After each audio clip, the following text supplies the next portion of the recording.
ശ്രീ ഗുരുഭ്യോ നമ. 2006 ന്യൂയോർക്കിലെ ഇന്റർഫെയ്ത്ത് കേന്ദ്രം അമ്മയ്ക്ക് ഒരു അവാർഡ് പ്രഖ്യാപിച്ചു.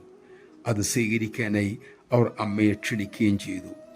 മാത്രമല്ല, മതങ്ങൾ തമ്മിലുള്ള പരസ്പര ധാരണയെക്കുറിച്ച് ആ സമ്മേളനത്തിൽ എല്ലാവരോടും സംസാരിക്കണമെന്നും അവർ പ്രാർത്ഥിച്ചു. അമ്മ ആ മക്കളുടെ പ്രാർത്ഥന സ്വീകരിക്കുകയും ചെയ്തു. അങ്ങനെ അമ്മ യാത്ര പോകുന്ന ദിവസമായി. അമൃതഗിരിയിലെ മക്കൾ അമ്മയ്ക്കരികിലെത്തി. അന്തേവാസികൾക്ക് ഒന്നേ കേൾക്കാൻ ആഗ്രഹമുണ്ടായിരുന്നുള്ളൂ. സ്വീകരിക്കാൻ പോകുന്ന അവാർഡിനെക്കുറിച്ച് അമ്മ തങ്ങളോട് സംസാരിക്കണം. അമ്മ വാത്സല്യപൂർവ്വം മക്കളോടായി പറഞ്ഞു, അവാർഡ് വാങ്ങാനുള്ള ആഗ്രഹമൊന്നും അമ്മയ്ക്കില്ല മക്കളെ. അവാർഡ് വാങ്ങാനല്ല അമ്മ അങ്ങോട്ട് പോകുന്നത്.